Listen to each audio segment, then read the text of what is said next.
오늘 낭송할 유시경 작가의 소설 무인에는 200자 원고지 약 20매의 길이로 분류상 여편소설입니다. 여편소설은 다른 말로 미니픽션, 초단편소설 혹은 손바닥 장자를 붙여 장편소설이라고 부릅니다. 무인에는 베트남의 지역명으로 모래언덕으로 유명한 관광지입니다. 미니픽션 무인에. 무인에에서 여자는 밤이 좋았다. 끝이 보이지 않는 사막에 누워 모래알 만큼이나 많은 하늘의 별들을 보는 것이 좋았다. 손톱으로 긁으면 우수수 떨어질 듯한 별들의 영롱한 빛을 받은 모래 언덕의 모습은 여인의 풍성한 젖무덤처럼 부드러웠다. 땅과 하늘의 경계가 지워진 곳에도 별들의 잔치는 눈이 시리도록 찬란했다. 사막이 우는 소리를 들은 적이 있어? 남자가 말했다. 남자는 넓게 편 손바닥으로 여자의 드러난 어깨선을 길게 쓰다듬었다. 반복적인 동작이 습성 같았지만 여자는 그 느낌이 좋았다.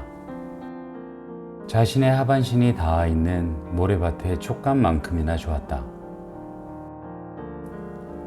한낮의 뜨거움이 서서히 식어가는 사막에서 누워 여자는 자욱한 성운이 흐르는 무한 하늘과 한 남자의 사랑에 취해갔다. 육체와 정신의 모든 감각이 우주와 더불어 합창했다.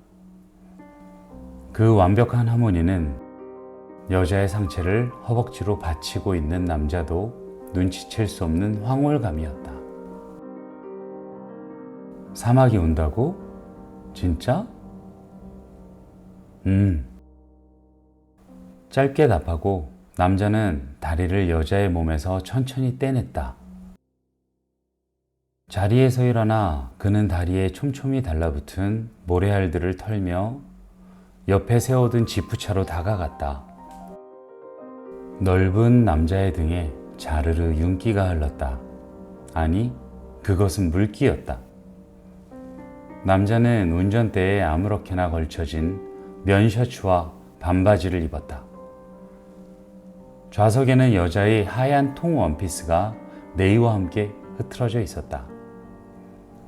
대시보드에서 담뱃각을 집은 후 남자는 자리로 돌아왔다.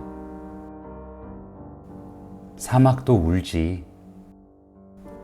담배에 불을 붙이며 남자가 좀 전에 말을 이었다. 어느새 여자는 남자의 허벅지에 머리를 뉘고 그의 두툼한 입술에서 퍼져나오는 연기를 바라보았다. 사막이 울 때는 얼마나 크게, 얼마나 슬프게 우는지 세상에서 가장 고독한 남자도, 사랑에 목말라 가슴에 구멍이 뻥 뚫린 남자도 그렇게는 울지 않을 거야. 아주 구슬프지, 사막이 우는 소리는. 남자는 유유자적하게 담배를 피우며 주변을 둘러보았다. 신혼여행인데 슬픈 이야기는 하지 말자 우리. 그래, 갑자기 배가 고프다. 가서 뭘 좀 먹자. 둘은 자리를 정리한 후 차에 올라 호텔을 향해 달렸다. 사막을 거의 벗어났을 때쯤 남자의 표정이 갑자기 무거워졌다. 그는 속도를 줄이며 말했다. 들려? 뭐가? 차가 멈추었다. 그제야 여자의 귀에도 웅웅거리는 둔한 공명이 들렸다. 기이한 그 소리는 다가오는 듯 하다가도 멀어졌고 다소 산발적이기도 했다. 길게 혹은 짧게, 강하게 혹은 약하게 여기저기서 들리는 듯 했다. 뭐지 저 소리? 먼 데서 사막이 우네. 하지만 소리는 오래가지 않았고 아득한 여운을 끝으로 이내 멈추었다. 남자가 다시 차에 시동을 걸었다. 뭔 말이야? 소리에 대한 남자가 한 말은 이랬다. 사막에는 갑작스레 아주 강한 모래바람이 불어닥칠 때가 있다. 그러면 없었던 모래 언덕이 삽시간에 생기고 먼 곳의 언덕이 사라지기도 한다. 그 과정 중에 가끔은 빈 공혈이 사구 속에 형성되는데 밤에 심한 일교차로 기온이 뚝 떨어지면 부피가 줄어든 모래들이 우르르 빈 공간으로 무너져 내린다. 그때 지하에서 울리는 굉음이라고 했다. 진짜? 그럼 우는 것이 아니잖아. 신나서 지르는 환호성이지. 남자는 말을 잇지 않았다. 그저 한 손으로 여자의 하얗게 드러난 허벅지 살을 꽉 잡았다가 풀었다. 여자는 쓴 커피를 마시며 8년 전 무인회에서 보낸 몇 날 밤을 추억했다. 고층 아파트의 한밤은 고요했고 창밖 저 멀리 한강의 검은 수면이 보였다. 교각의 긴 불빛이 선을 이루며 아롱거렸다. 밤이 깊어도 강변도로는 질주하는 차량들로 잠들지 못했다. 서울의 야경은 아름답지만 무인회의 밤만큼은 아니었다. 폰이 진동했다. 몇 곡지의 문자가 도착했다. 이어 10여 장의 사진이 차례로 도착했다. 여자는 기다리고 있은 듯 자연스레 폰을 들었다. 줄줄이 도착한 것들을 일정한 시간차로 하나씩 확인했다. 담담한 여자의 얼굴에 한 번씩 알 수 없는 어둠이 들썩거렸다. 폰을 내리고 여자는 주방의 한 벽면에 붙은 긴 거울 속의 자신을 응시했다. 알지? 사막은 울지 않아. 혼잣말을 한 뒤 여자는 입을 꽉 다물었다.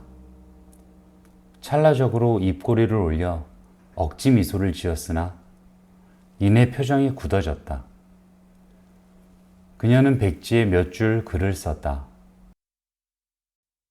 마지막 부점을 찍고 펜을 놓은 뒤 다시 거울을 보았다. 그녀의 전신이 거울에 꽉 차 있었다. 자신의 모습을 한참 보더니 시선을 돌렸다. 커피가 거의 바닥을 보이는 머그잔을 쳐다보았다. 환히 웃는 남자와 여자의 다정한 모습이 프린트되어 있었고 그 아래에 날짜도 새겨져 있었다.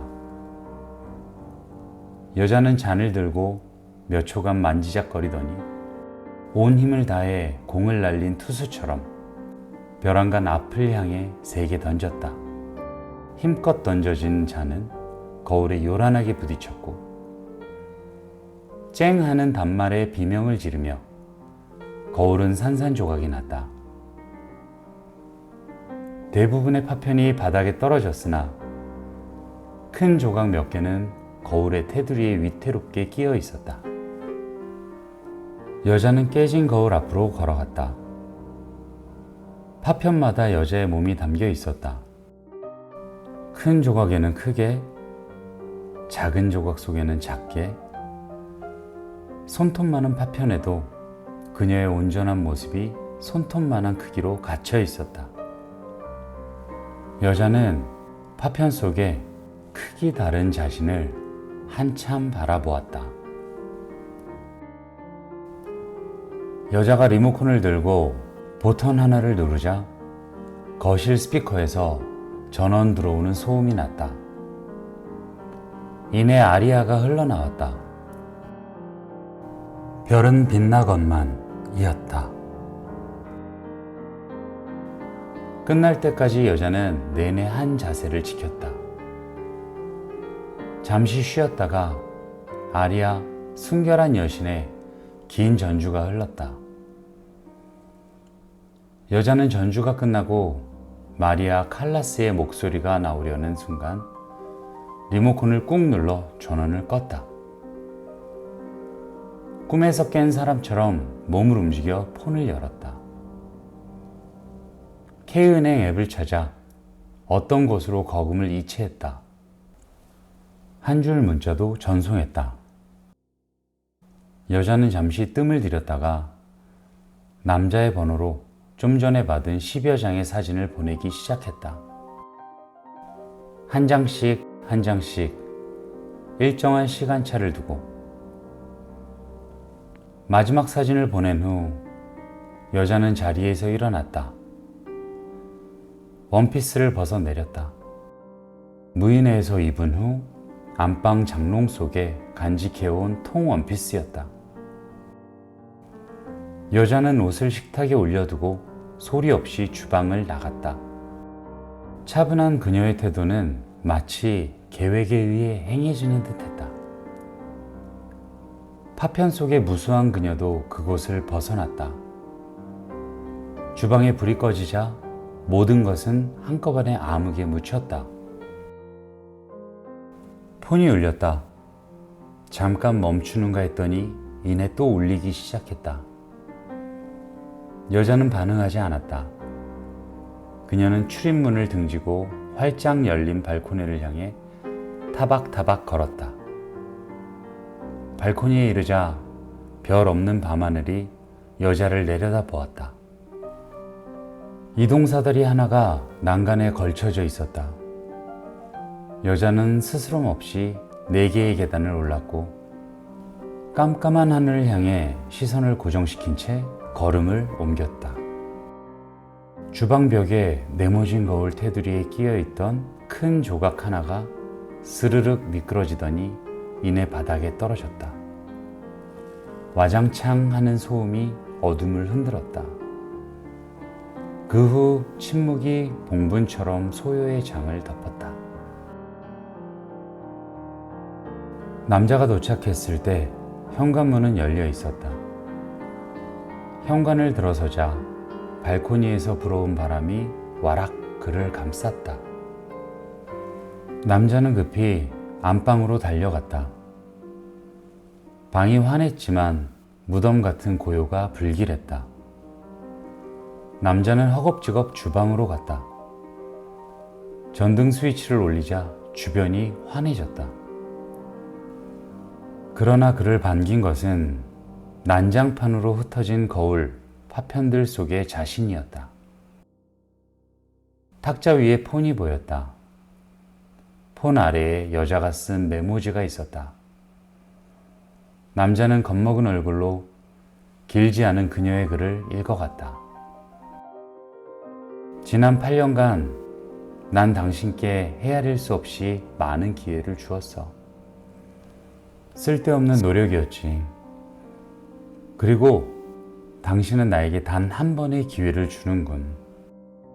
당신을 향한 나의 사랑은 갈 곳이 없네.